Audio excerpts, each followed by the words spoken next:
കരുണതൻ നിറവോടെ ഞങ്ങൾ വരുന്നു, കാരുണ്യത്തിൻ നിറകുടമായി. രാത്രി മുല്ലകൾ പൂത്ത സുഗന്ധം പോൽ നമുക്കൊന്നായി ചേർന്നിടാം, നമുക്കൊന്നായി ചേർന്നിടാം. കരുണതൻ നിറവോടെ ഞങ്ങൾ വരുന്നു, കാരുണ്യത്തിൻ നിറകുടമായി.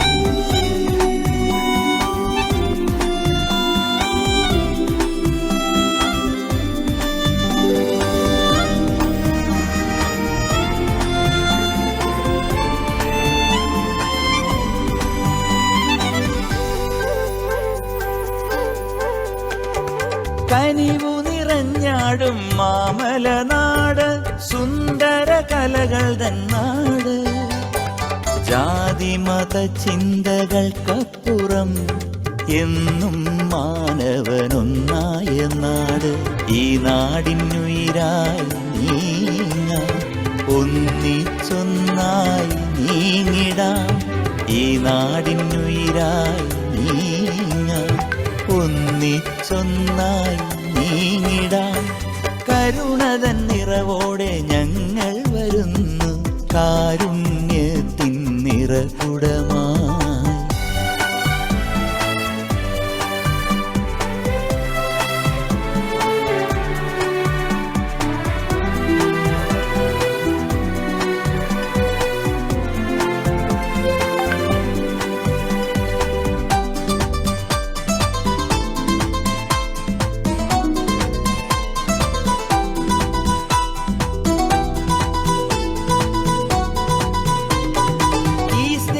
കൂട്ടായ്മ നിറദീപമായെന്നും അണയാതെ കാത്തിടും നമ്മൾ. ഒരുപാട് ജന്മങ്ങൾ, ഒരുപാട് യാതനകൾ, അതിലെല്ലാം താങ്ങായി സ്വസ്തി. സ്വസ്തിതൻ കരങ്ങൾ തൻ സ്നേഹത്താൽ നീറുന്ന ജന്മത്തിനാശ്വാസമായി. സ്വസ്തിതൻ കരങ്ങൾ തൻ സ്നേഹത്താൽ നീറുന്ന ജന്മത്തിനാശ്വാസമായി. കരുണതൻ നിറവോടെ ഞങ്ങൾ വരുന്നു, കാരുണ്യത്തിൻ നിറകുടമായി. രാത്രി മുല്ലകൾ പൂത്ത സുഗന്ധം പോൽ നമുക്കൊന്നായി ചേർന്നിടാം, നമുക്കൊന്നായി ചേർന്നിടാം. കരുണതൻ നിറവോടെ ഞങ്ങൾ വരുന്നു, കാരുണ്യത്തിൻ നിറകുടമായി. ആ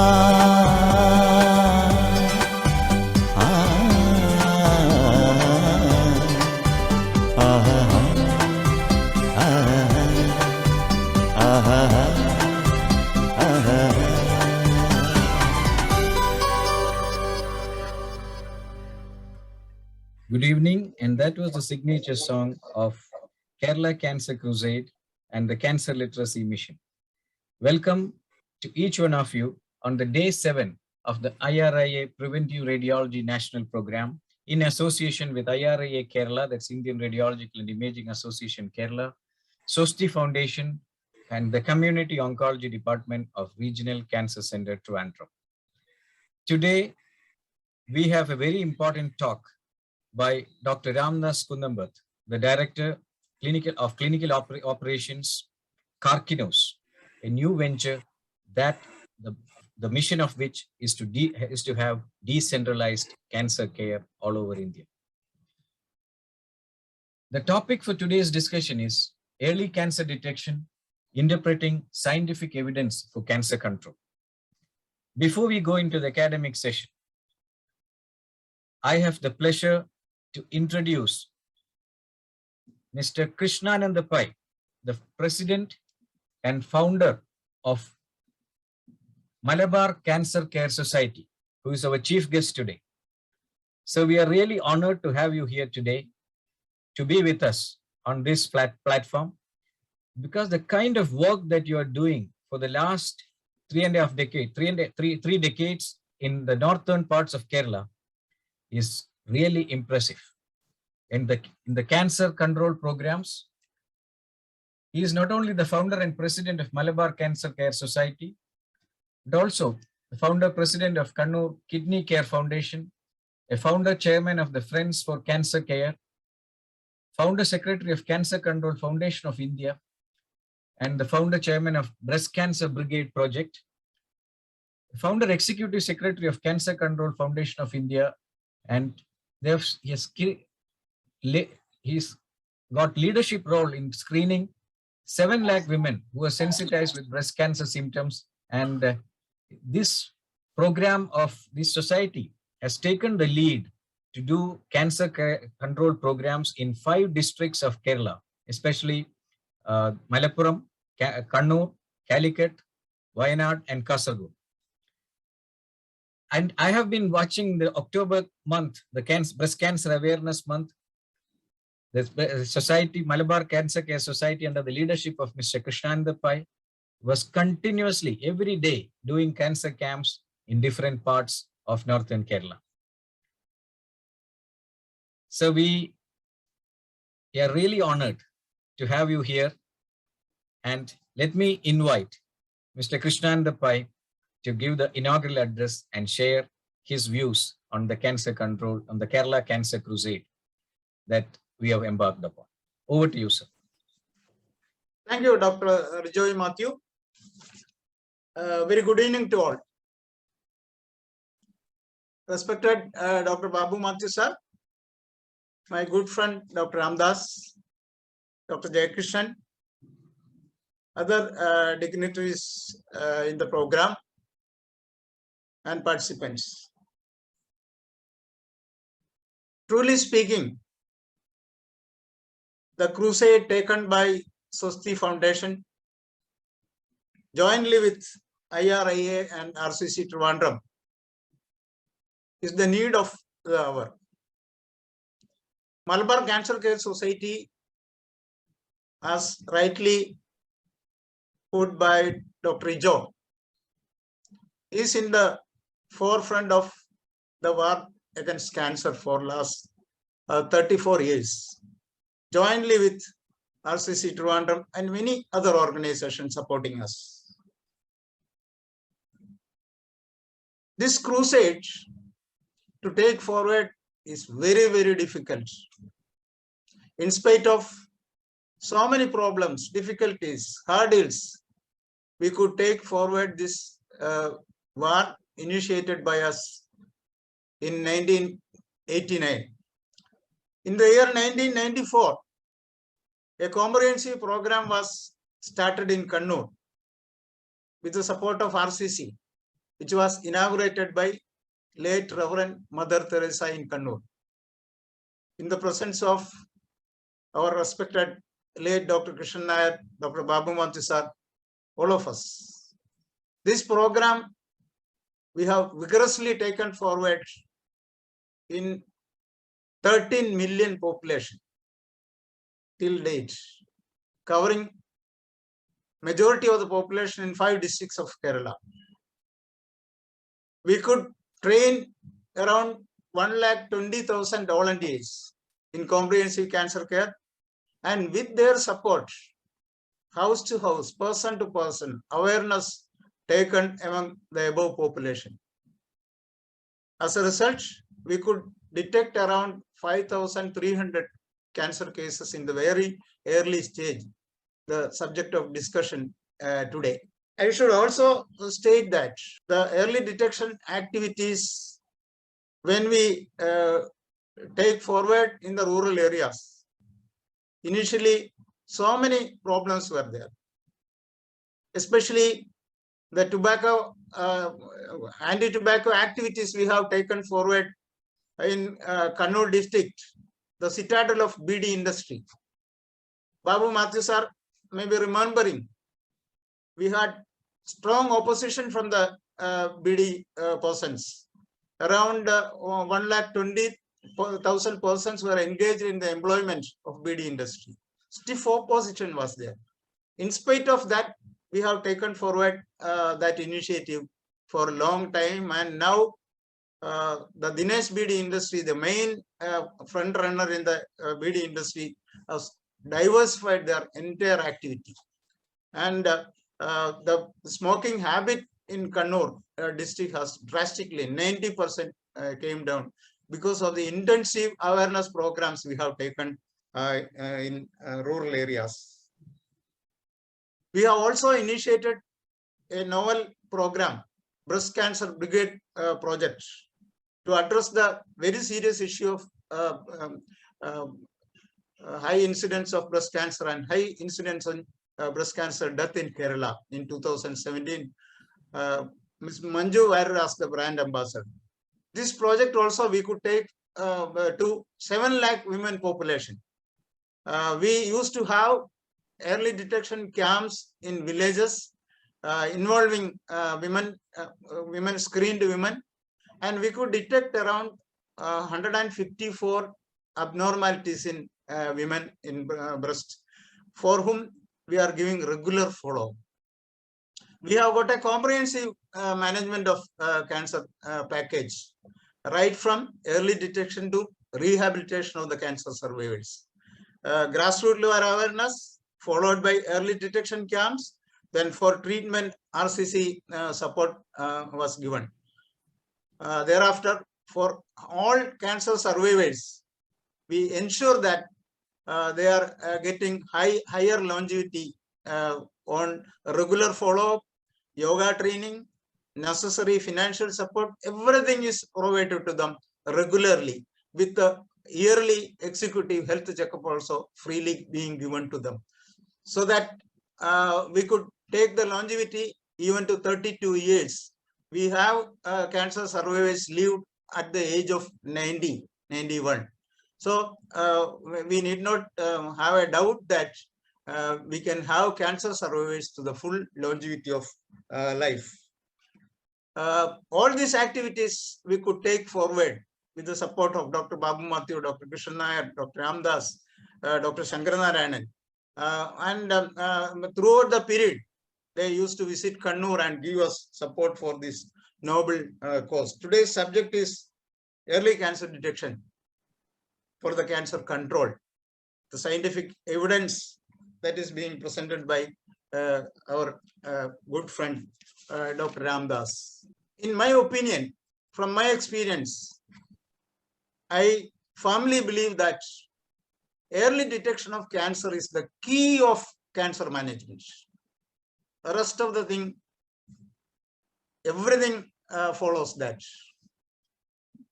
If cancer is detected in the early stage, the family burden is very less, the treatment cost is very less, the burden on the treatment center is very less.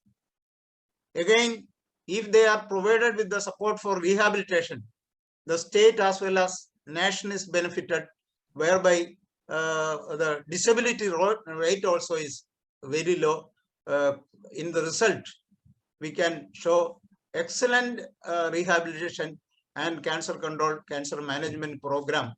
And the key of the cancer management, cancer care is early detection, the very relevant subject of the day. Dr. Ramdas is very learned, very experienced in this field, so we will have detailed reference from him.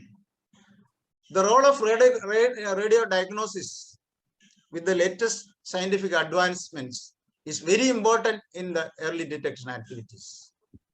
But it is not very easy. We can show a rosy picture as said earlier, cancer early detection and the result. But it is very, very difficult to detect cancer in the early stage because of the various reasons, stigma, fear of the cancer, etc. Even if we have excellent radio diagnosis facilities with committed personalities, persons need not approach the center or facility to take the full advantage. There comes the role of Swasti Foundation's literacy mission, cancer literacy mission. Literacy is very, very important. Malabar Cancer Care Society is fully confident that cancer literacy can change, have a revolutionary change in early detection facilitation. Especially, we understand that for the year 2019, 20, and 21, the motto of World Cancer Day was, I am and I will. This implies community empowerment. The Astana Declaration of World Health Assembly of 2018 aims the same slogan, community empowerment. Community empowerment for universal primary health care. For that also, the emphasis given for community empowerment. So community empowerment coupled with radio diagnosis, excellent services and committed person definitely can lead to excellent early cancer detection services. That is my experience shows. Maybe Dr. Ramdas can elaborate the things with plus and minus. Definitely, if excellent facilities for early cancer detection services are brought up everywhere, maybe we will have a good number of cases for which treatment facilities also need to be augmented. In Kerala, we are seeing that for last so many years, the incidence of cancer is very high. The incidence of cancer is very high in Kerala because of the role played by RCC and Malabar Cancer Care Association. That is my firm belief. Early detection has been increased. Cancer detection has been drastically increased, because of which, comparing other states, the incidence is very high. But when the incidence is very high, detected in early stages, we have to have the facilities to treat and to reduce the mortality rate. That is the need of the hour. Whether in the case of breast cancer, whether in the case of other cancers, the need of the hour is the facilities should be augmented to reduce the mortality rate. In that respect also, the role of early detection is very important. I am also here to hear Dr. Ramdas, Dr. Babu Mathia, and Dr. Jayakrishnan in all these points. So with your permission, I state that this very important program is declared inaugurated. Thank you so much. Once again, thanks to Susti Foundation and Dr. Rijo Matthew and Dr. Avani. Avani is not here today. They were behind me to get me associated with this program. I also find much pleasure in joining with my family friends, Dr. Babu Matthew, Dr. Ramdas, Dr. Jayakrishnan, etc. Thank you so much. Thank you. That was the president of Malabar Cancer Care Society, the man in the arena who has done a significant work on the ground, a comprehensive cancer control program implemented in 5 northern districts of Kerala. And he has shared his experience and the wealth of wisdom on the ground realities that he faces when we implement the cancer control programs within the community.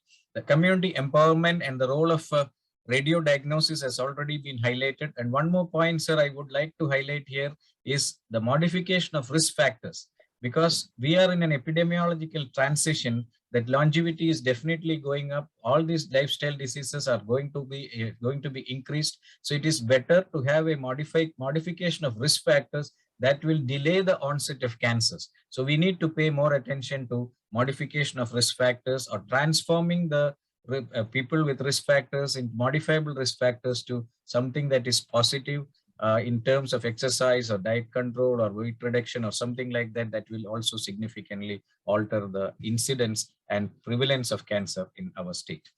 So thank you very much, sir, once again. Now we will move on to the scientific session. Let me invite the moderator for this session, Dr. Jayakrishnan, Additional Professor of Community Oncology in the Regional Cancer Center, Trivandrum, to introduce the speaker, Dr. Ramdas Kundam. Over to you, Jayakrishnan. Good evening, everybody, and once again, welcome to this webinar series. So we have today a very important topic, that is on early detection of cancer, and a very eminent speaker, Dr. Ramdas sir, is there with us now. I think more than around 3 decades of experience in cancer prevention control. But basically, sir is a clinician par excellence, and apart from that, his passion to conduct public health initiatives is just marvelous. A very hardworking person, very enthusiastic, a teacher, a mentor. I don't know what all I can say about sir, but one thing is there, his passion is always there, and some of the marvelous work which was done as far as cancer control is concerned is from the awesome trio, who are here in right front of us. We have with us Ramdas sir, of course, Bhavamad sir, Krishna Pai sir, and apart from that, I have to mention two more names: Shankar Narayan sir, who was the former head of the screening group of International Agency for Research on Cancer, WHO, and Krishna sir, and again Dr. Emily Wesley, who was a former head of community oncology classes. So, first of all, I want to introduce sir, our speaker, Ramdas sir.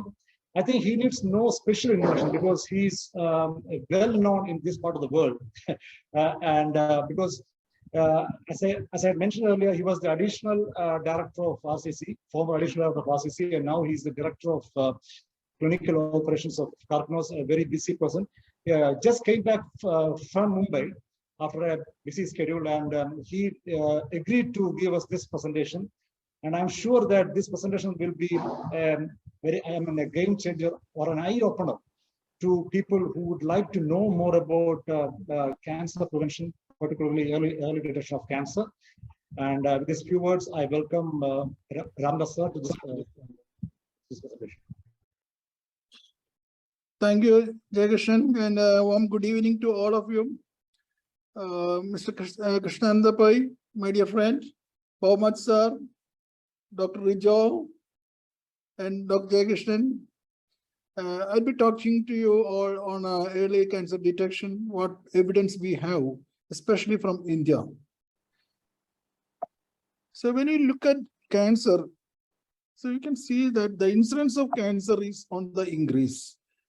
And it's there in all countries, but in India, a country like India, we see most of the cases in very advanced stages. The cancer patient reaches a cancer center very late. Most of the events happen outside the cancer hospital. They roam around, they will go to several places, and finally, by the time they reach a cancer center, it will be too advanced. And the main reason is most of the cancer centers are located only in major cities. So non-availability of cancer center is the main reason. And we do not have a culture for early detection. So these are some of the important things which we have to address when we talk about cancer control as a whole. When you look at the common cancers in India, especially in Kerala, among males, lung cancer and oral cavity cancers both are tobacco related, followed by prostate, colorectal, and liver. Among females, breast is the #1 cancer, followed by thyroid and gynecological malignancies. These are the common cancers we see in our country. So this shows the burden of cancer, the common cancers, and you can see more than 163,000 cases of breast cancer are diagnosed every year in India, and 87,000 deaths from breast cancer. That shows the volume, the gravity of the situation. Similarly, oral cancer, almost similar finding. Cervical cancer, colorectal cancer is on the increase, prostate and lung. These are some cancers which can be prevented, which can be detected in early stages, but not detected in anything, or most of them are detected in very advanced stages. So you just look at these figures. This is the survival rate from Regional Cancer Center, Trivandrum. If you detect oral, breast and cervical cancer in early stages, stage 1, your 5-year survival is over 75 to 90%. Even in breast, it's 97%. Whereas if it goes to stage 4, it is, if the results are extremely poor, ranging from 41 to 19. So this itself tells you what is the outcome of advanced stage presentation. So this is very important. So we should try to get our cases diagnosed in at least stage 1 and 2. Then only we can improve our survival. There are several advances taken place in oncology, but these advances in technology, diagnostic and treatment, it is not reaching to the common people because of the late stage at presentation. So what is the objective of screening? Mr. Krishnananda Pai has already told you the importance of the screening. Detect cancer in early stages, which will help you to improve your outcome. And it will help you to minimize the intensity of treatment and decrease death and improve quality and reduce the cost. So these are the main objectives of screening. So we should remember all these things when you handle cancer cases. So there are limitations. It is very easy to talk about screening, but when it comes to implementation part, there are several limitations. Most important one is the cost. It requires a lot of infrastructure, cost, and we have several barriers starting from the individual, their attitude, the stigma in the society, availability of services, availability of manpower, and the cost. All these things these are the limitations of screening. So how will you prevent cancer? It can be divided into primary, secondary, and tertiary. It's just a brief outline about the cancer control. When you say primary prevention, you remove the risk factors, for example, tobacco cessation, alcohol cessation, or vaccination. You prevent you remove the risks. And secondary prevention means you detect them in early stages, either screening or early clinical diagnosis. And 1/3 of the cancers can be prevented, and another 1/3 can be detected in early stages. And the third one is the treatment, actual treatment of this, that is called tertiary prevention. So cancer prevention is divided into primary, secondary, and tertiary. So what are the methods of early detection? One is screening. You detect cancer in an individual who does not have any symptoms. A normal individual, you apply the screening test and identify the disease in very, very early, either in the pre-cancer stage or in the early cancer stage. Or you do early clinical diagnosis among people who are having some form of symptoms before it becomes goes to advanced stage. That's called early clinical diagnosis. So these are the two ways you detect them in early stages. So what is the principle of screening? Can you do screening in all cases? No. Screening is done in cases in diseases which is very common to that area.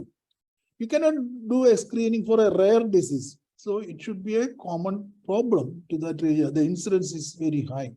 You should have a long natural history so that you can detect them during their precancerous phase. And we should know how it is going to progress. So the natural history should be understood. And you should have suitable and acceptable tests, which is non-invasive, to identify cancers in early stages, which can be applied in the community. And it should reduce the morbidity and death due to cancer. And the benefit of screening should exceed the harms. And the most important one is it should be affordable and acceptable to the people. So these are the principles of screening. What are the cancers which are amenable? 6 cancers are amenable for early detection: oral, breast, and cervix. And we can extend the screening programs to colorectal, prostate, and lung. So 6 cancers, if we concentrate on these 6 cancers, 60% of the cancers can be handled. Next, coming to oral cancer. So the main reason for oral cancer is tobacco and alcohol use. That's the most important risk factor. Next, please.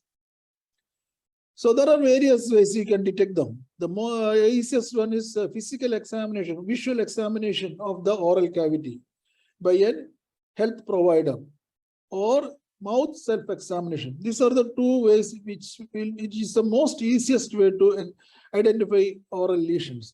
There are several other methods like told in blue or light-based studies, saliva estimation, biomarkers. So many things are there which is not tested in the community. Next, please. So this is how one can do mouth self-examination. Just stand in front of the mirror, examine each part of your mouth under bright light. So any change in the mouth can be easily identified. If there is a white or red patch, if there is an ulcer, if there is a growth, most often the ulcers may not be painful. Sometimes there will be a growth. It may not be painful in the beginning. So this is how you do the mouth self-examination, standing in front of the mirror. Next, please. And we're coming to visual examination. This is the most widely tested screening method for oral cancer. It is very simple, affordable, and we can easily train the trainers or the health workers. And it is an integral part. Examination of oral cavity is an integral part of any physical examination. Whoever goes to a doctor, examination of the oral cavity is an integral part of the clinical examination. It has got acceptable sensitivity, specificity, and positive predictive value. We have enough evidence from descriptive, observational, and experimental studies. And sometimes you might miss it if you don't do it properly, or sometimes it can appear without any precancerous phase. Next, please. We have done a major study at Trivandrum, which was initiated by Baumat sir, and later I have taken over. It was started in 1996, continued till 2013. So this is the study design. We randomized 13 panchayats. 6 panchayats were randomized into control, and 7 were randomized into intervention. A door-to-door survey and data collection was done from individuals who are aged at 35 years and above. And in the control arm, we provided the usual care, and we also gave health education. In the intervention arm, we provided visual examination through through our health workers who were given training to examine the oral cavity. And 3 rounds of screening was done, each lasting for 3 years. And this is the finding at the end of this. Next slide, please. At the end of 9 years, that is at the end of 3 rounds of screening, we could see 34% reduction in mortality among people who use tobacco and alcohol. No study has shown this kind of result in the world. And we also did a cost-effective analysis and found that if you can spend $156, you can save a life, and which is very, very cost-effective in a country like India. Next, please. And we continued the study because having found the benefit of screening in the intervention arm, we also provided screening to the people in the control group. Even after providing screening to the control group, the benefit still prevailed, and it was 21%. So by simply examining the mouth and identifying lesions and treating them, you could bring down the death rate from oral cancer. Next, please. And we also found that as you increases the number of screens from 1 to 4, the benefit also increases. So as the number of screens increases, your benefit also is increased. Next, please. So what is the lesson from this study? Oral visual screening is a suitable screening test. It is useful for people who use tobacco and alcohol. There's no point in doing screening for non-habituates because the incidence of oral cancer among non-habituates is extremely low. It's not cost effective. And we can, we also found it's cost effective, and it can be easily integrated into our existing healthcare system through our PHCs, through our private hospitals, we can very easily extend all these programs into the community, which is very cost effective. Next, please. Next. So this study, previous one, please go back. This study was published in 2005 in the Lancet. Lancet is one of the important scientific journal, and having found the importance of this finding, they featured the findings of this study on the cover page of Lancet in 2005. This shows the importance of this study. This study was conducted with the help of Dr. Shankar Narayanan, who was in the IIRC, WHO IIRC. Because of his guidance, we could do this study at random and we could see the final results. Next, please. And when we started the program, we didn't have any good book to refer. We have developed a digital as well as the hard copy of oral lesions from our experience, and this is freely available in the internet. Next, please. Coming to breast cancer, again a very, very important problem. Next, please. So how do you identify breast cancer in early stages?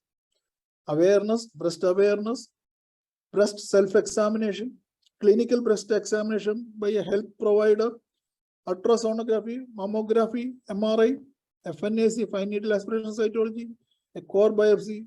These are the various methods to diagnose breast cancer.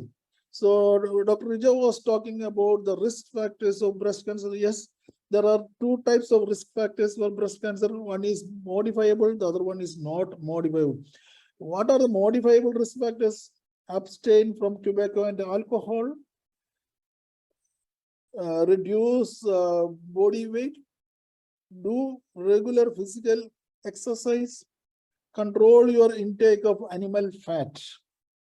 And by following a healthy lifestyle, you can bring down the risk from breast cancer. Because when you look at the breast cancer incidence in the cities and in the rural area, and on an average, 1 in 28 women in India may develop breast cancer during their lifetime. But when it comes to women living in the cities, it is 1 in 22. Whereas in the rural area of India, it is 1 in 60. So you can see the difference. It's mainly because of the difference in the lifestyle. So lifestyle plays a very important role. And as you all know, mammogram is the right tool for screening breast cancer. And this is the pooled analysis which showed a 19% reduction in mortality among ladies between the age of 40 to 49.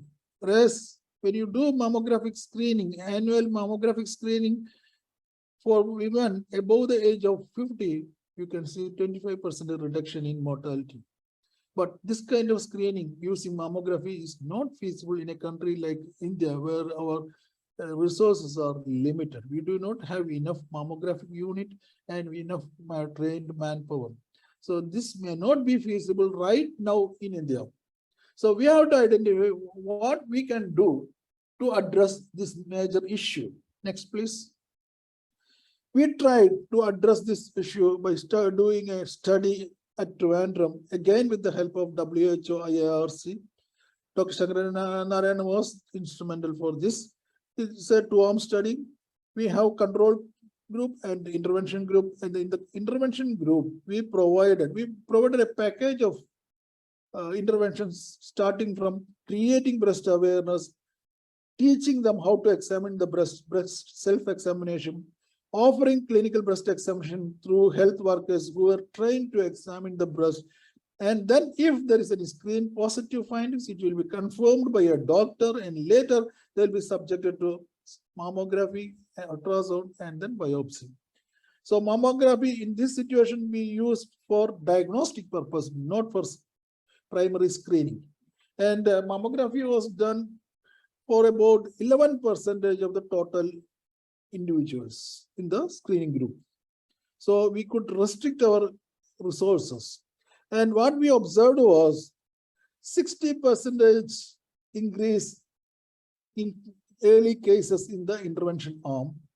And the 5-year survival was 66 in the control group, and it was 73 in the intervention. There is a difference in the survival rate, but we could not observe any reduction in mortality.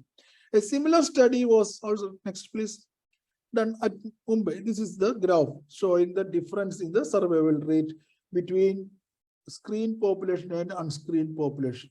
Next, please. Similar study was conducted at Mumbai under the guidance of TMH, Tata Memorial Hospital. Again, similar 35 to 64 years of aged ladies.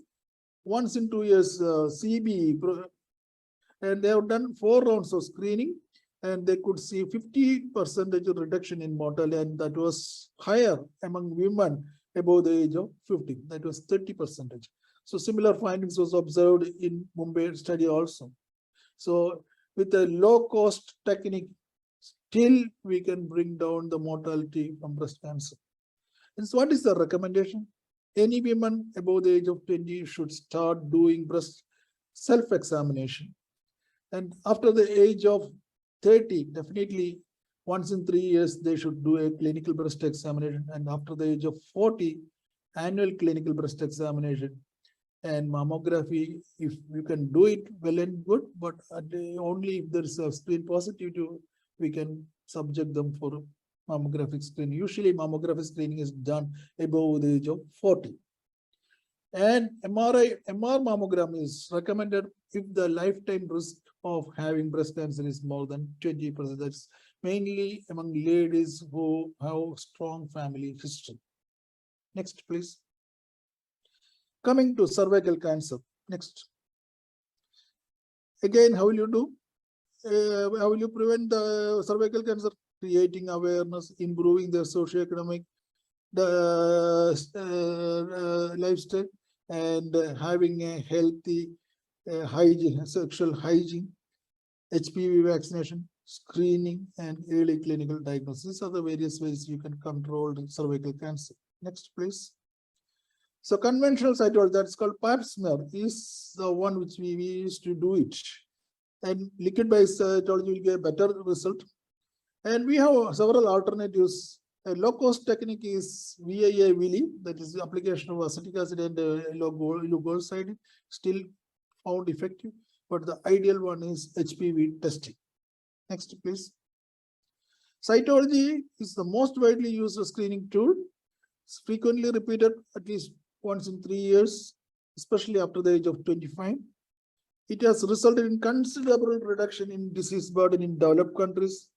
It is implementation is really challenging in a country like India with the minimum resources. Next, please. HPV testing is the one recommended by the WHO. It's highly objective, robust, reproducible, accurate, and effective. With minimal training, we can do it, and even self-collection is feasible in the case of HPV testing. It is recommended for ladies above the age of 25 once in 5 years up to the age of 65. So if you do at least once in 5 years, you will get very good results. There are a couple of studies. This is a study from Osmanabad district in Maharashtra, a 4-arm study which showed that, next please, the HPV testing has identified lesser advanced stage disease and showed 48% reduction in mortality using this technique compared to the control group. The other test, cytology and VA, also showed benefit, but the benefit was less. Next, please. A similar, another study from the same area, comparing cytology versus HPV testing, and found that HPV testing is much superior to cytology. Next, please. This is a low-cost study from Tamil Nadu, Dindigul district, using VIM. Again, it is found to be effective, not as good as HPV test, but it's still beneficial. So what is the recommendation from IRC? Higher protection for women with 2 or more negative smears. This mainly on pap smear. Little difference in protection by increasing the interval, by reducing the interval from 3 to annual. And screening every 3 years will prevent 91% of incident cases, because you treat the precancers and then prevent the development of incident cases. And once in 5 years, still beneficial, but slightly lesser benefit. And the risk reduction persists for 6 to 9 years. When you do any kind of screening in cervical cancer, you can identify the changes in the cervix at least 5 years earlier, so that you can intervene and then prevent the development of going into the cancerous phase. And even a single lifetime screening has reduced the mortality by 33%. We still do not know what is the optimum frequency, but for HPV testing, it's once in 5 years, and for pap smear is once in 3 years. Next, please.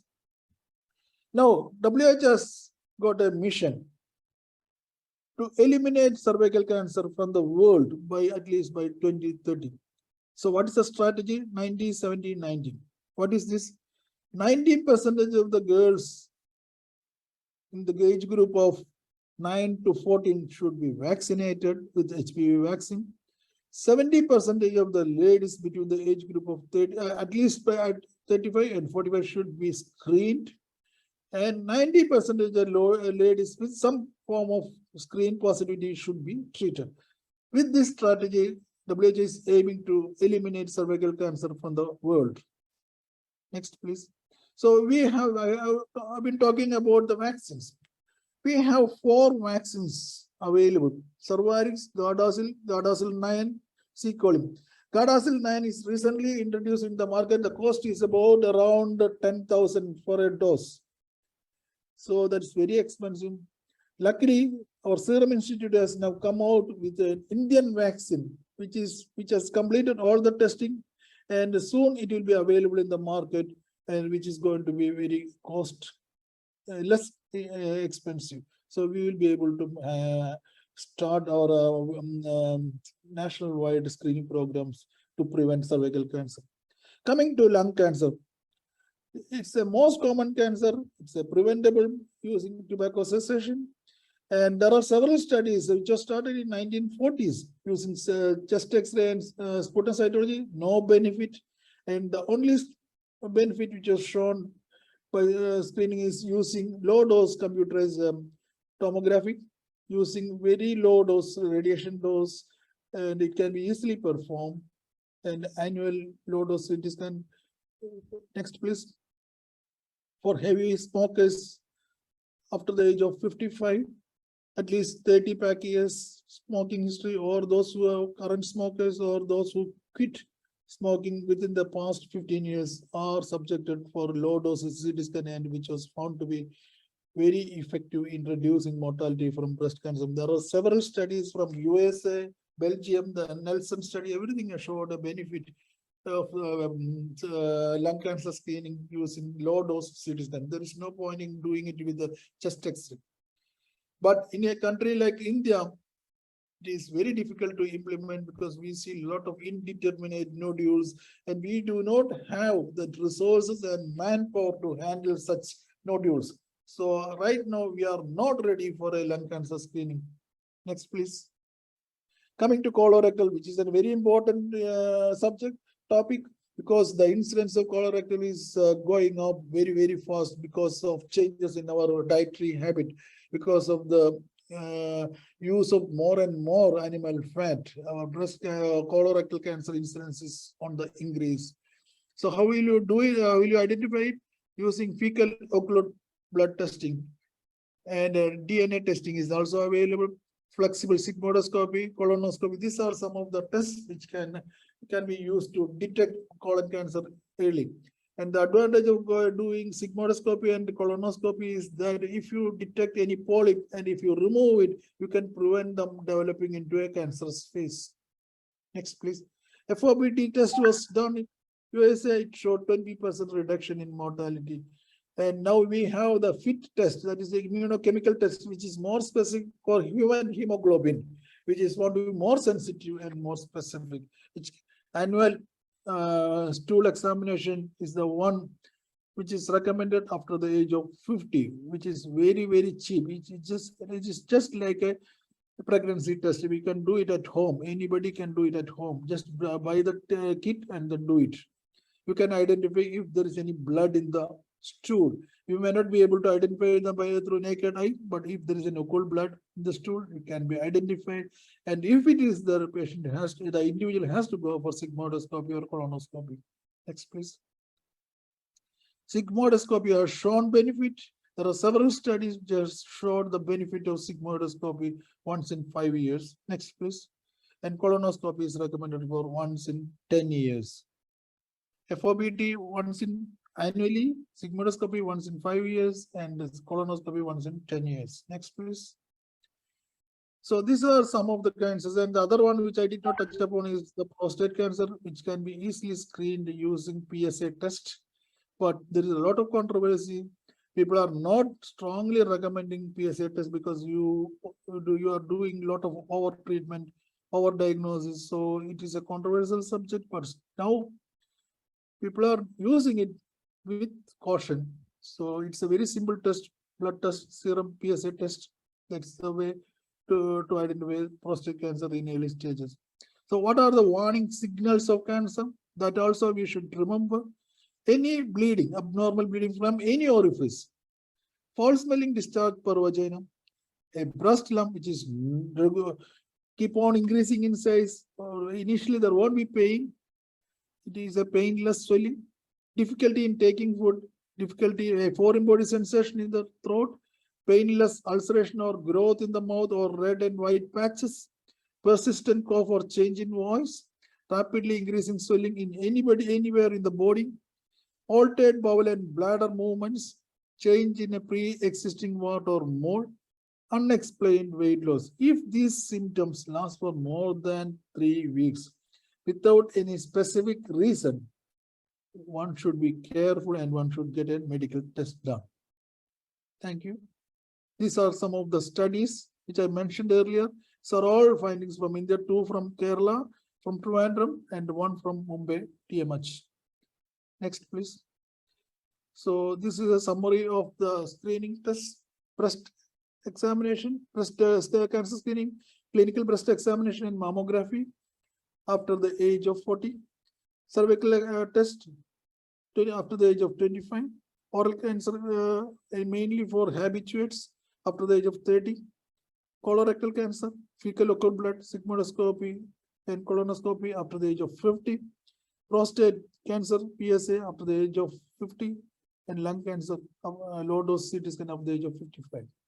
This is a summary of the early detection recommendation. And what Karknos is doing is we are providing a comprehensive cancer package with a decentralized approach using the digital platform with the emphasis on creating cancer awareness and early detection. There's no point in starting new cancer hospitals. You won't achieve anything unless you go to the community, make them aware of the importance of it. Just like a heart disease, if there's a chest pain, people go to a cardiologist to rule out that there is no cardiac problem. Similar thing should happen in the case of cancer, that if there is a doubt, it should be immediately taken care of and then make sure that there is no cancer. That should be our mission. And we should try to achieve this. Thank you. Thank you very much, sir, for that excellent presentation. And it has given a broad overview on the concept of screening for early detection. So straight away, I would like to go to the discussion part. So you have mentioned about the benefits of screening, and you also told that benefits should outweigh the harms. So in your opinion, in this century, so would you recommend a well-structured early diagnosis program or a screening program based on your experience? Dr. Jayesh, Early detection, as I said earlier, can be done through screening as well as through early clinical diagnosis. Right now, a country like India cannot afford to have an organized screening program in most of the parts of the country. If it is feasible in any state, it's well and good, but it's highly resource intensive in terms of cost as well as in terms of organization, in terms of manpower. The easiest way is creating awareness and going for early clinical diagnosis. You stress upon the early warning signals of cancer, make people aware of how to prevent it, and then how to identify the early warning signals. So that is the best way to address this issue right now. But once we have adequate infrastructure, we should go for screening. That's my advice. Yeah, actually, that was the main objective of the recently concluded Kerala Preventive Onco Summit. So we have to enhance the cancer literacy and then motivate or channelize the people to undergo early diagnosis in the centers. And in your presentation, so you have mentioned about 6 cancers which are amenable for screening. Of course, we are doing the oral cancer, breast cancer, and cervical cancer part. And you mentioned about the prostate cancer and lung cancer as well. So when we talk about lung cancer screening, even if those studies were conducted in developed countries, and 2/3 of smokers live in developing countries, so we need a program, something like that, because around the common cancers are lung cancers and oral cancers among men. So what policy initiatives have to be taken? I mean, according to your experience and according to your thoughts, what policy initiatives have to be taken from the part of the policymakers so as to bring down the lung cancer? Is it through tobacco control alone, or you have to have a combined approach of tobacco control plus organized, low dose CT among high risk or heavy smokers or people with heavy nicotine dependence? What is your recommendation?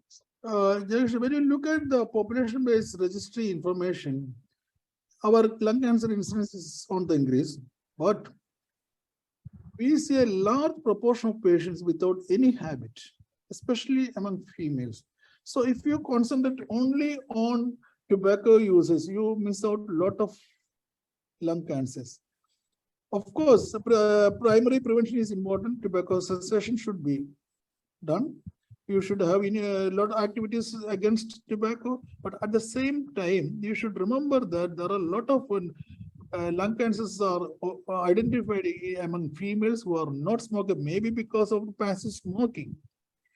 We are not taken into account. This is not taken into account. So if you just do screening only for smokers, you are not handling passive smokers. That is one disadvantage of that one. And again, here also, we should teach them about what are the signs and symptoms of lung cancer, so that if there is any doubt, they can go to and see a doctor.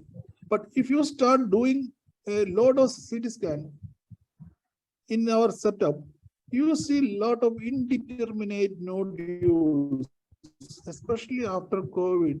We see a lot of indeterminate nodules in the lung. If you start investigating all these nodules, Dr. Rijo will be able to tell us more about this kind of how to handle this indeterminate node. In the Nelson study from Belgium, they were looking at the increase in the size of the nodule, 3D volumetric changes. It does this thing. But in our country, it is going to be a help of a lot, because if you start investigating the indeterminate nodule, all your resources will be channeled towards that one, and you are not getting any result. So it's not cost effective or cost beneficial. Dr. You can chip in. Yes, sir. What you said is right. Moreover, in our country, apart from this COVID pandemic that has resulted in so many lung lesions, but in much more important on a long-term perspective will be the prevalence of tuberculosis. And the tuberculosis lesions, especially the scars, all these things can create a lot of confusion in ambiguity in the evaluation of the nodules or the lesions. But low-dose CT can be used in high-risk group and can be worked out in situations where we have got a strong suspicion of malignancy, and that is something that still can be utilized in a very high-risk group of individuals. Even though we have a prevalence of COX and this COVID-related pathologies, but still I think very high-risk groups, there is a role for low-dose CT that can be used as a screening modality. Ramdas sir, I would like to ask one more question, sir, because the aim of screening is basically mortality reduction and enhancing the quality of life. So in that case, I would like to know, there are a group of people who will argue that what we detect are mostly cancers which are slow growing or something like that. So is screening a viable option for aggressive cancers? Even some of the oral cancers can come in a very fast pace. So so how about that? How is screening useful for other like aggressive tumors? Jai Krishnan, when you screen for a disease, you will see that there is a disease there, but you don't know the biology of the disease, whether it's going to behave aggressively or not. You don't know. You just say that there is a disease. It can be an indolent one, it can be an aggressive one. So now people are looking at the molecular level changes. If there is a disease, can we do a biomarker study? Can you do a saliva estimation in the case of oral cavities to see whether these lesions are aggressive or is going to behave aggressively or not? So that is the way. Otherwise, the lead time bias, length bias, all these things will interfere with your clinical interpretation. But the only way to know the aggressiveness is to study the biology. It is again is cost intensive. So unless you have facilities in place where you can easily do the biomarker study, it is difficult to say which is going to behave aggressively or not. Yeah. Okay, sir. Thank you very much. So would move on to Baumat, sir, who has got tremendous experience in cancer prevention control activities and has been pioneering the Trivandrum oral cancer screening study after that Ramdas sir took over once he retired. So, sir, am I audible, sir? Yeah, you are audible, but am I audible? Yes. No problem. Sir, way back in the 80s, Okay. so I would like to know something about your activity. So way back in the 80s and 90s, so you have taken a lot of hardships. You took the leadership to undertake a lot of cancer prevention control activities in the state, in the nook and corner of every rural areas of the state. So when you look back, and you have seen the rise in oral cancers, and then you come up with the Trivandrum oral cancer screening study with a like you can say that you can do screening among high risk group, which can decrease the death due to oral cancer. So when you look into the current scenario, how to move forward in cancer prevention and detection from your experience? Well, you have asked me 2-3 questions together, but I will address them one after another chronologically. I have taken over as professor of community oncology in 1985. I was lucky to be the first professor of community oncology in the whole of the country. And my challenge was in primary and secondary prevention of cancers of easily accessible sites.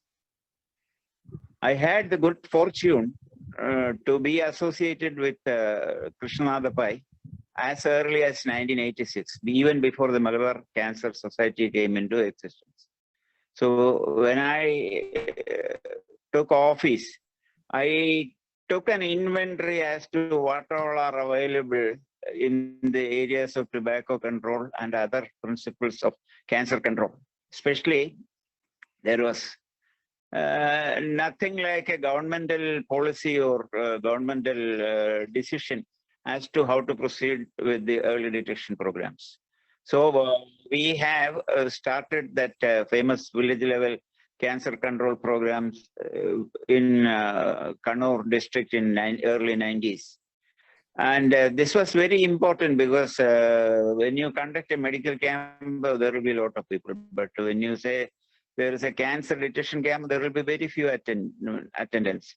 So we first conducted awareness classes, trained volunteers, and we told them to do a house-to-house survey, identify people at high risk, identify people who have suspicious lesions, motivate them to come for a cancer detection camp. And this we, in short, called a village-level cancer control program. In the WHO meeting in Canada, Calgary, 1993, they have come out with a book called Managerial Guidelines for Cancer Control in the poor countries, in developing countries. And this model is quoted as the ideal model for developing countries. So this is the first statement I have to make.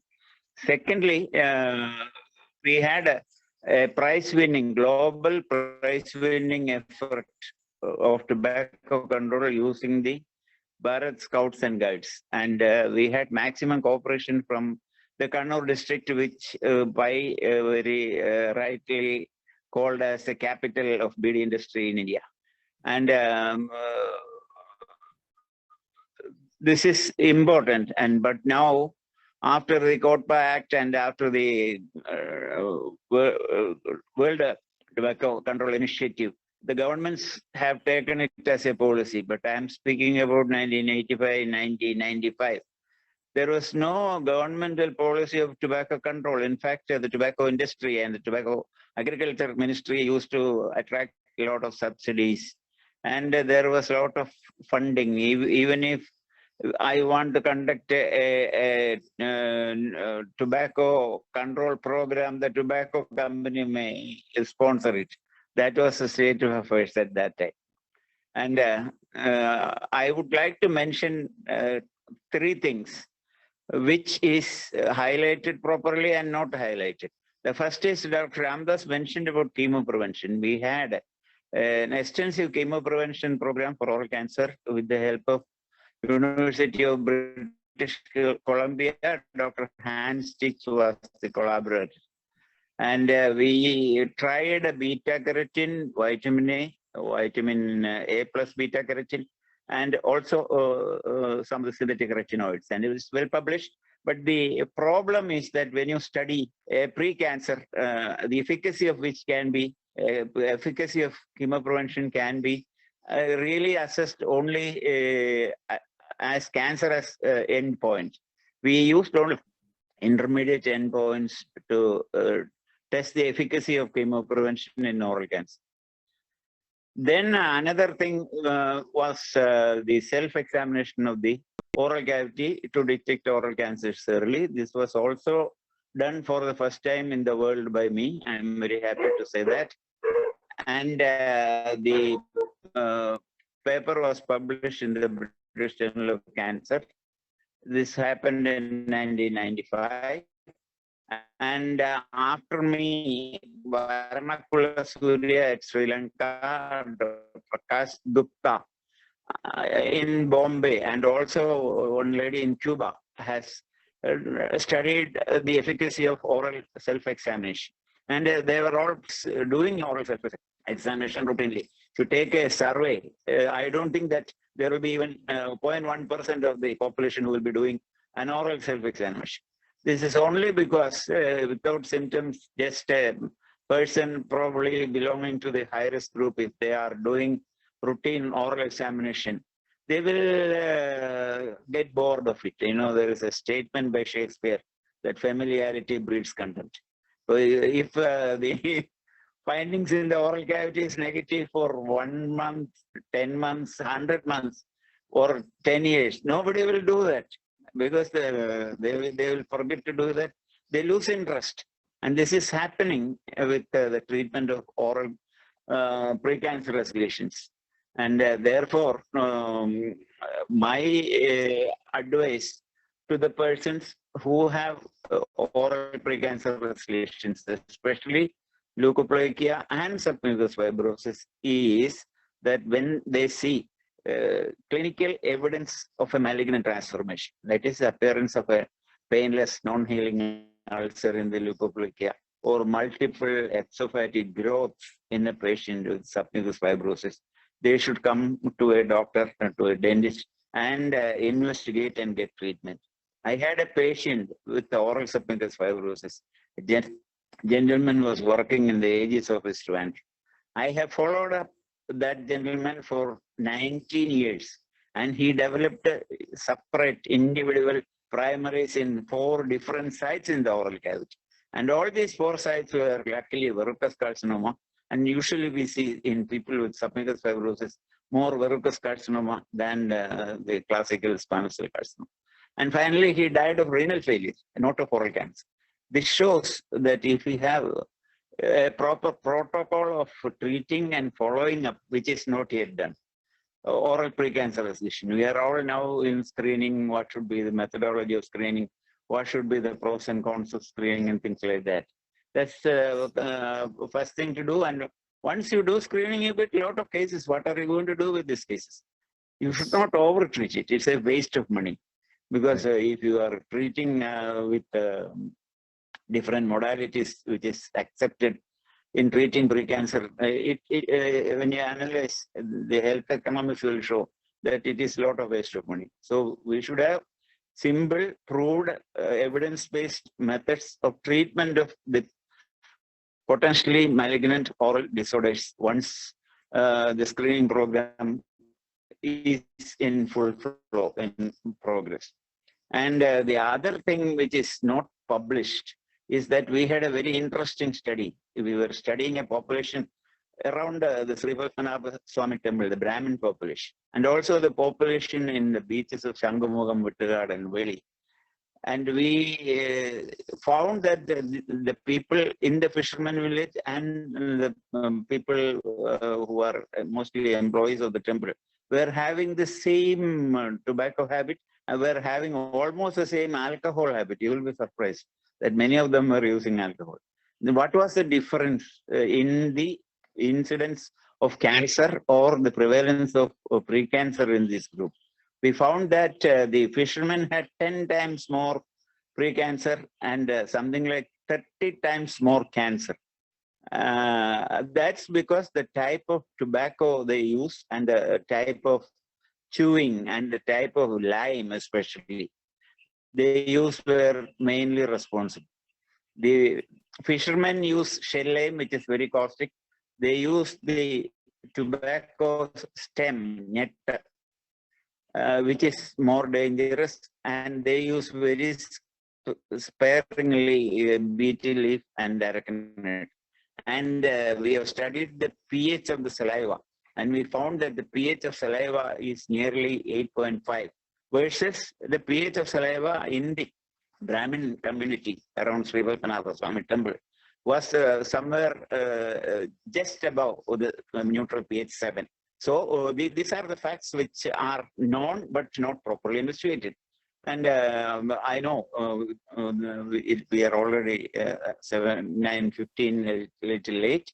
But anyway, the problem is, I should say, the twist is that yesterday we had a wonderful talk about the use of artificial intelligence in, especially in pathomics, radiomics, and proteomics in diagnosis of multiple cancers in the body. And as Ramdas rightly pointed out, the availability of resource. And they were also saying that right now, India cannot afford. And recently, 2 days back, somebody has sent an email saying that in Kharagpur IIT, they have come out with a machine. And if you use that machine, if they breathe into the machine, you can identify 3 cancers. And that is oral, breast. And this is the other end of the spectrum. But we are, by and large, developing. I won't call India is a poor country. We are having a lot of poor people. We are a country with diversity in economics and culture and educational status and economic status. So we have to identify the targets and where the high risk population stays. And in my experience, it is the fisherman community in the Travancore area. In Malabar area, the chewing style of the fishermen are different. I've gone to Payambalam beach and several beaches. In Kannur, there the fishermen's chewing style is different. And also the other people at high risk are the people in the hilly areas, the tribals. They have a very high tobacco use even now, and very early lesions appear, and many of them develop verrucous carcinoma actually in their mouth in their 30s and 40s. So these are some of the areas which are to be regionally discussed. Yes, sir. So that was a very insightful. I'm thankful because I'm taking a lot of time. Insightful experiences and I'm thankful to you. That is being shared by Babu Matthew, sir. So a lot of new things to learn from sir from his experience. We have one more panelist here, Dr. Nirmal from the Community Oncology Department of MVR Cancer Center. Dr. Nirmal, what are your thoughts on the cancer screening programs that, because this is a Kerala Cancer Crusade that we have embarked upon for the next 8 years. The whole idea is to detect cancers at the early stage so that the downstaging of the cancers is what we are looking into, and also to modify the risk factors so that the incidence of cancers can be significantly reduced. So this is the whole idea behind this Kerala Cancer Crusade and Cancer Literacy Mission. So as a community oncologist, and from your experiences from MVR Cancer Center, what are your thoughts on implementing the screening programs or the risk group stratification programs? And what are the out-of-the-box ideas that we can think of? Do you belong to the new generation of doctors and oncology, community oncologists? So how can we reach out with the social media, with the use of apps, with the use of new devices, new and technology? How can we reach out and implement these programs? Your thoughts, please. Thank you, sir. First of all, thank you to all the organizers and Jayakrishan sir for giving me this opportunity. Yes, sir. I mean, as sir was saying, Ramdas sir was saying, I also feel that right now we are a cancer screening per se is not possible in our setting. We all target an early detection programs as we go ahead. Just one experience that from MVR, what we've learned is that as we still look a little retrospectively when it comes to this early detection programs, we still target on breast and cervix more is what I feel. But the data from MVR, also the registry data from MVR we are getting is there is that shift is seen that this breast cancer awareness activities as well as screening activities as well as the ones for cervix are working, because right now I think the majority of cases coming to MVR also are the early cancer stages when it comes to breast cancer as well as cervical cancer. But when you look at the other cancers such as the colorectal cancers which are coming up right now, and which in males in MVR, and if you take it's in the second, after lung cancer, we find most common ones are the colorectal cancers. I mean, to what extent are we actually targeting them when it comes to screening? How much of it is possible? Because I think in the next 10 years, when we look forward, in the next 10 years, probably this is going to be the biggest menace that we are going to face. I think we should, from now, breast and cervix and as well as oral cavity is going on well, but we should focus a little more on the GI cancers and also lung. We know the limitations we have when we come to lung cancer screening, but again, 80%, more than 80% of the patients presenting in MVR Cancer Center are on stage 4, as well as lung is also concerned. So those two are the areas of concerns which I feel from my experience in MVR. Yes. So what Dr. Nirmal has highlighted is it is not as we have to extend our screening programs or thought processes not only just to breast, cervix, and oral cancers, but colorectal cancers and other cancers are also on the rise. So we need to think about it. Let me put a question here to Krishnananda Pai sir and Ramdas sir. It is high time for us to think about some new innovative concepts in screening programs. We have a literate state, and we have education is much better, and it is high time to make people aware. It is make people aware or take the ownership of their health. So how can we do that? That the screening process is something that can be an oral cancer oral examination, look for some this thing can be done by these individuals with the help of how can we make every individual take care of or take ownership about these screening programs? And one of the stigmas that we have seen is when the term of cancer is being used, there are a lot of people who stays away from the cancer camps, which has already been explained. So why not we think about something like an eco-friendly or a much more eco-friendly NCD clinics where they can easily access, or even use of digital apps or social media or groups to promote such activities. And also the major problem is the person who is in the high risk group doesn't know whether he is in the high risk group. How can we make him aware that he belongs to the high risk group with the help of the new age technologies? And once if he is aware of it, how can we provide the subsequent services to him for the modification of the risk, maybe in terms of and also to add the screening services into that. So these are the new thoughts that we need to develop as part of the new age that we are living in. Unfortunately, this is called as the information age. Unlike the industrial age, now we are in the information age, and most of our younger generation or people, even now we see childhood obesity, and obesity is a big problem that is coming in. So how are we going to take some innovative steps to make people aware of their own role in the leadership and their own leadership role in lifestyle diseases, screening, and modification and understanding of the risk factors? Krishnananda Pai sir. Yeah. So as you suggested, we can definitely rope in the social media. Again, the social media, the critics states that in the social media, so many things are. Even today, we have got a social media post stating that RCC is having a Prime Minister's program by payment of 500 rupees as cancer care for life. So that program was terminated 8 years back. That is not in existence, but in social media it is circulating like that. So many fake news, fake informations are circulating in social media. That is a negative aspect.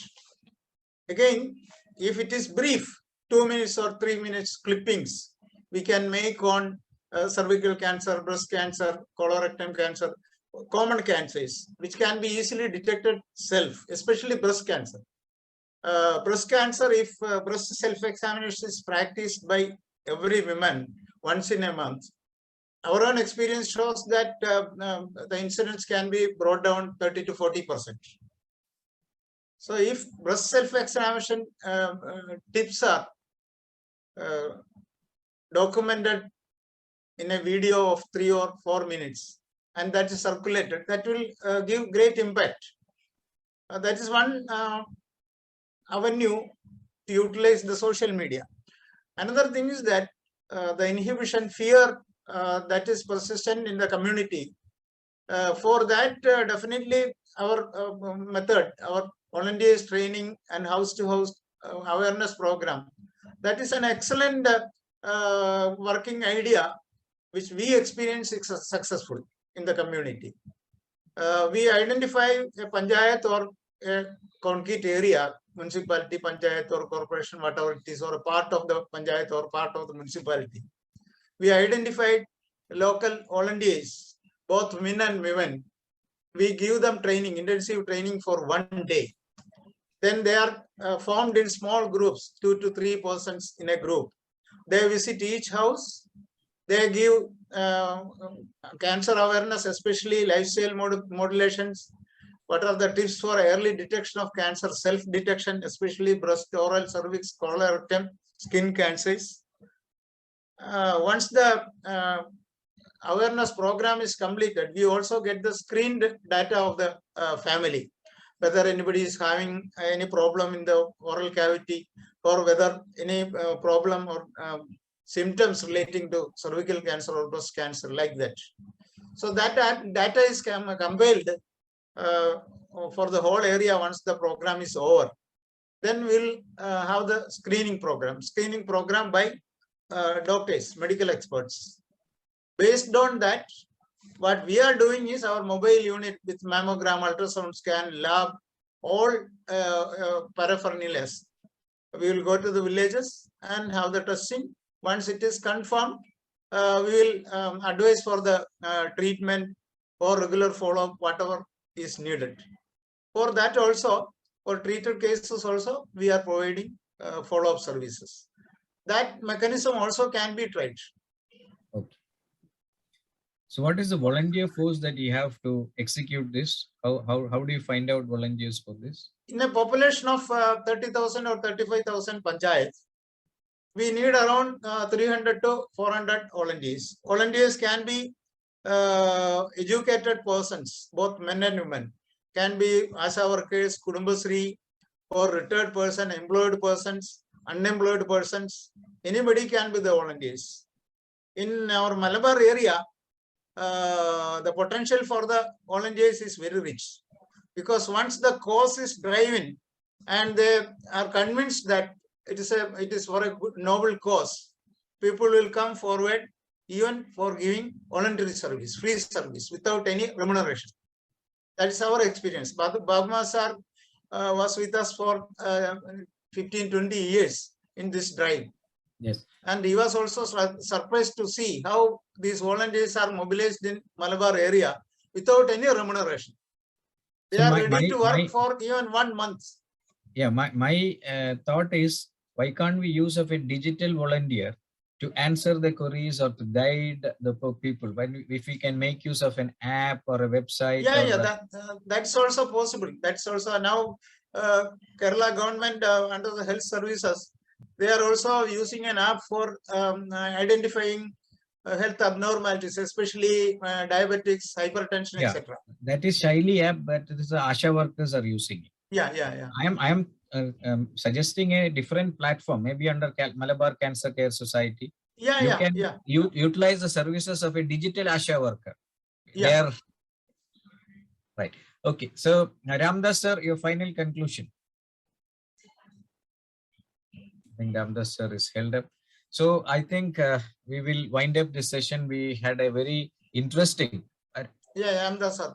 Ramdas sir. No, my only suggestion is we should have a plan for Kerala Cancer Crusade. So everybody knows the subject of what to do in this thing, but we should have a strategy and we should have a plan to how to implement these things. Each aspect, awareness, what are the things to be done and how we should have a very clear-cut plan for the Kerala Cancer Crusade. Unless we have a plan, all these efforts will be in vain. See, we should plan it properly, because we had a meeting last 2 weeks back, when after that nothing happened. So all this these things, it is not going to help us. We should sit and then start out a plan and addressing each. Everybody knows what are the challenges and how we are going to address these challenges. You are talking about the app. Already Karkinos have an app on a risk assessment. It's a digital app. So there is no point in reinventing these things, which is being tested. So we have a video for breast cancer, teaching breast cancer self-examination, BSc. This was actually developed by the Tata Memorial Hospital, and we converted it into Malayalam. These are all there in with us. So we jointly, we should pool all resources and then move Yes. towards. So each one can say that this is our contribution, we can, but it should be a collective responsibility. Right, Then right. there is no Yeah. point in reinventing things. Yeah, sir.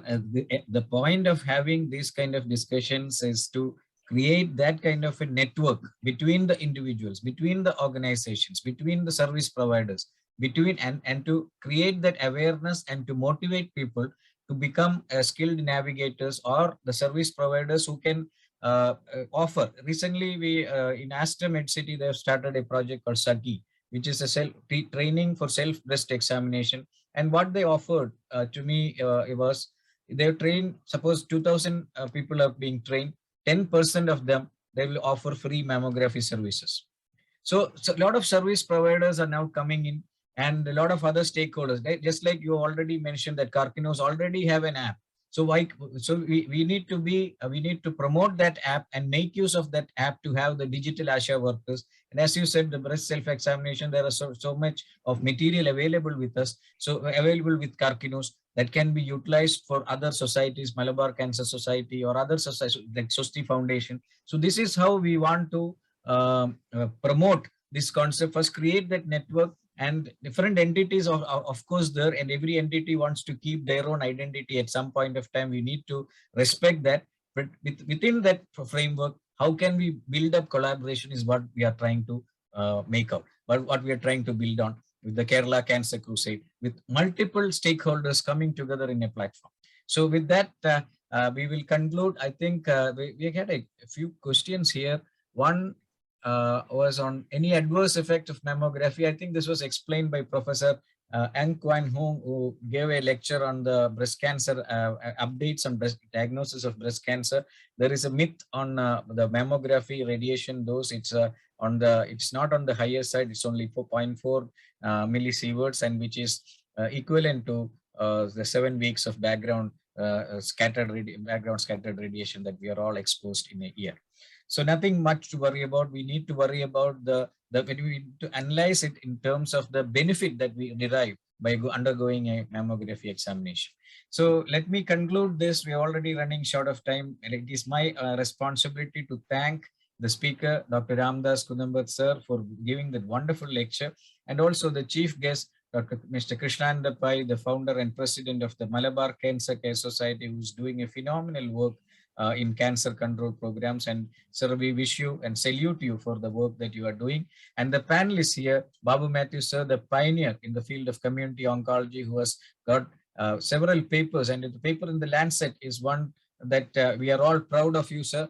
And your contributions, your words of wisdom, your experience will definitely help us to take this movement of Kerala Cancer Crusade forward. Dr. Nirmal from MVR Cancer Center, thank you for joining and sharing your inputs, and the moderator for this session. Also thank the Soumya from the MedPiper team who has provided us the technical support. Once again, thanking all the delegates. And we will be coming back with this program on 25th, that is Tuesday, on again another session on artificial intelligence by Dr. Wong Lee Kwang from the University of Malaysia, who is doing a lot of work on artificial intelligence, especially in breast cancer screening. So we will be listening to her on 25th, and the session will be at 8 p.m. India time. Thank you very much once again for all of you for joining, and good night. Thank you very much.